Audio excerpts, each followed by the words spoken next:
Hi, I'm Sabrina. Welcome back to my channel. If you've been here before, you may notice things look a little different. That's because for this video, I collabed with friend and fellow YouTuber Nathan, aka Beets Creations. Hi, I'm Nathan. Over on my channel, I make board and card games, along with talking about game design as a whole. But also in my spare time, I do a lot of prop making and crafting.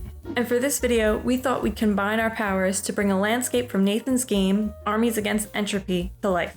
To get started, we worked together to come up with a very technical and well thought out design.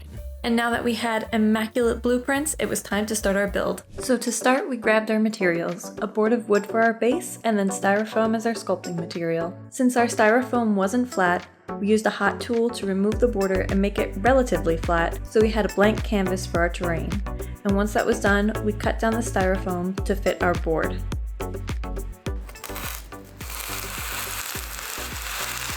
Tearing. It's not terrible.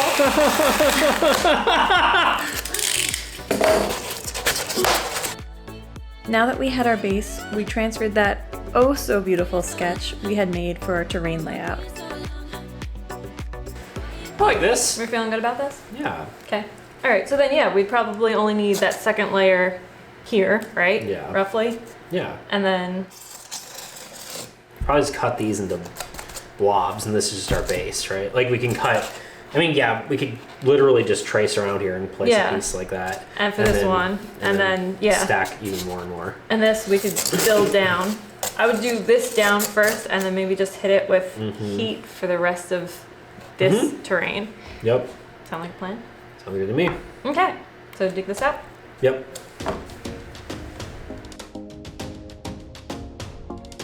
Starting with the hot knife, I began digging out the riverbed and then switched to a metal brush to roughen it up and deepen it.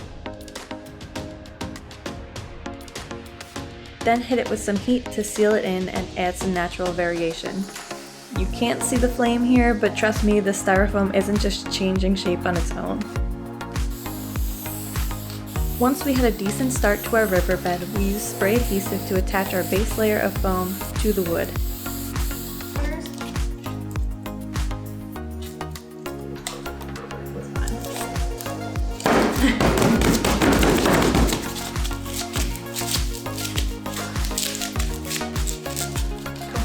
Good to me. And now it was time to start building up the landscape, starting with the base of our mountains and working our way up. Ooh! I went with the wrong line. That's fine. It was merely a suggestion anyway. They're more like guidelines anyway. Come on, baby! I want to... Ta-da! And cut!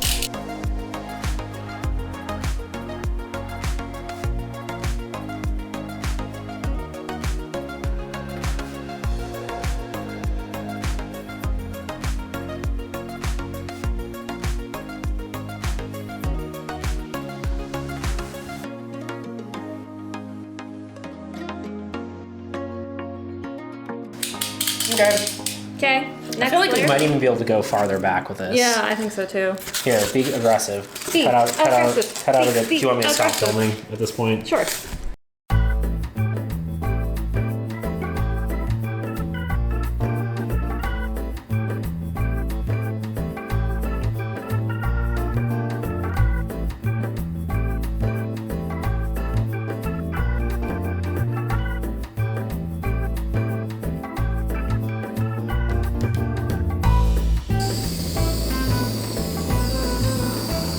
Once our styrofoam construction was complete, it was time to seal it in and make it look like terrain. And we did this by a mix of plaster, water, Mod Podge, and paint.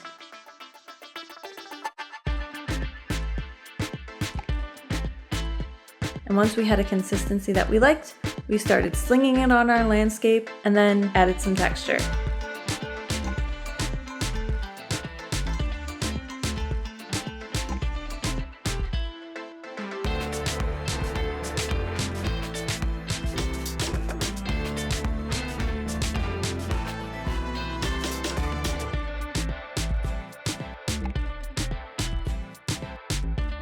We should food. We should food. Oh, we're still recording too. Once it was covered, we left it to dry overnight and gave some much deserved attention to the sweet baby Luna, who sadly was not allowed to join us in the garage.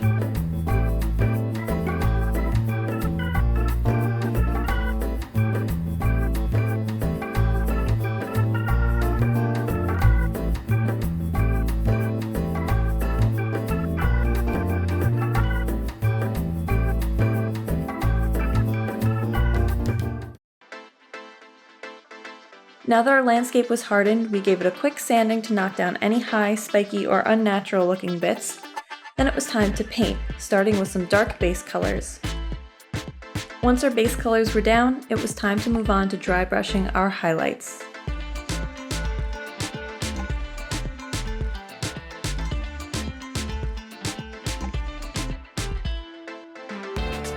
And now that the paint job was done, we could move on to the extras.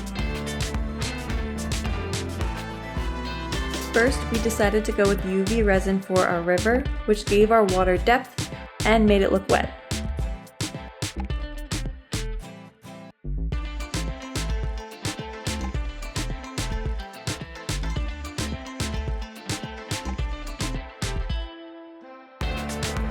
Next, we added flocking to our hills to add some grass texture and help separate it from the stone.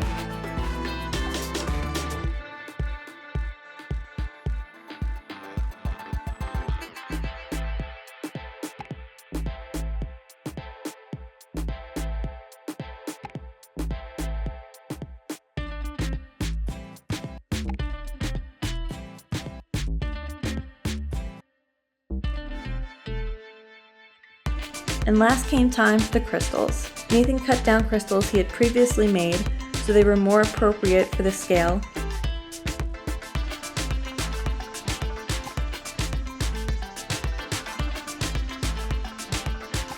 And once we knew where we wanted them, we used an awl to give us pilot holes and then a drill with a long bit to drill all the way down to our board.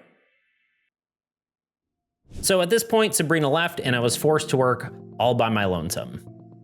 How dare she? I started by extracting these small LEDs from Christmas lights. I could have bought LEDs online, but it was just after Christmas and we got a good deal on these. So it also meant I had enough wire to work with as well, so I cut those into usable lengths. The reason I wasn't using them in the casings is because they were too large to fit into the holes that we drilled, so I ended up cutting them down to make it a smaller profile and a better fit. From there, I wrapped the wires around the leads and soldered them in place. Also, just don't judge my soldering job. I tried my best. Then I used some heat shrink tubing to keep it all nice and tidy. I then tested the wiring with an old phone power supply and a resistor to make sure everything was working correctly before making the rest of them. I decided I want to put some tubes in place where the holes were drilled. That way it would be easier to slide the lights in and out for installation. This meant I had to drill some slightly bigger holes. Unfortunately, this led to a little bit of damage in the terrain, but we'll get to fixing that a little bit later. Then I cut the tube with a pipe cutter and installed them. At this point, I realized the wiring at the bottom wouldn't really sit flat, so I took my rotozip and cut channels for the wires to nest into.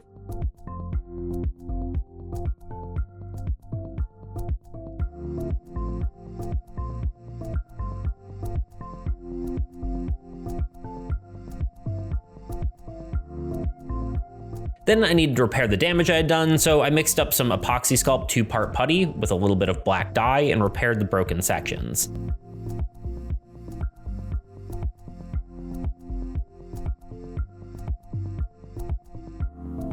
Then using a popsicle stick as a sculpting tool, I added back in some texture. From there I did a test fit with all my wires, and then once I was happy, I soldered them all together and put them in place.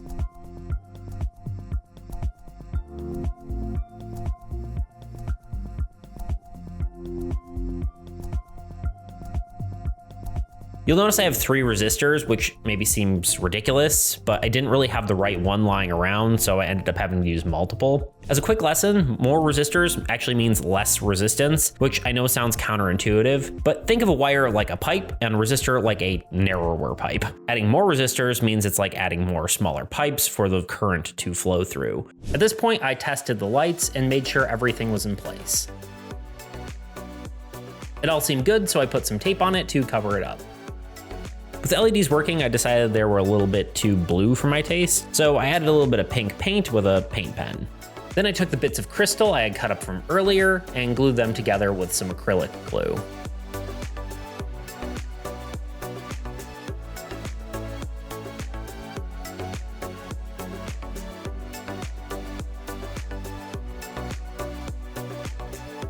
Then I secured them in place with some hot glue.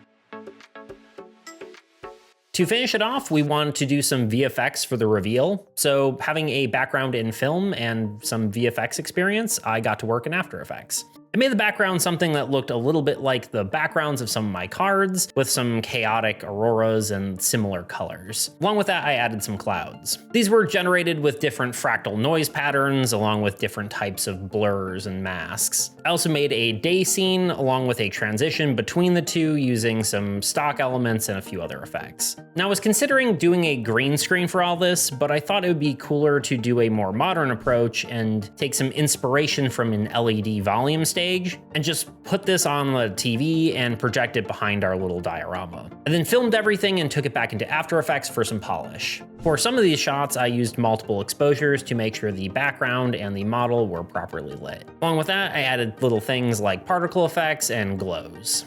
Now, before I show you the final result, I wanted to say thank you to Sabrina for having me on her channel. And if you haven't, you definitely should subscribe to her. She's got a lot of really cool creative stuff on her channel. And if you think this scene looks cool, consider checking out my channel and my game. It's a co-op trading card game where you and a friend work together to defeat the old gods and save the world from destruction. Anyway, without further ado, here is the finished product.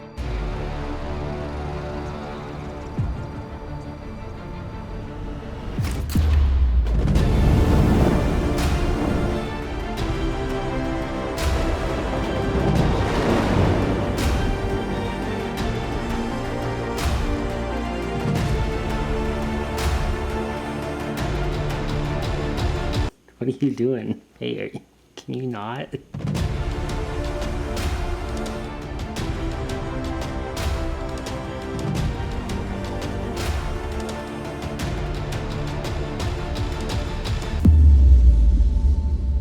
Thank you so much for watching. If you enjoyed this and want to see more of the things I make, please like and subscribe. I'm trying very hard to get monetized, so every little bit counts. And if you want to learn more about Armies Against Entropy, game design, or any other projects I'm working on, head over to my channel. Link will be in the description. Bye.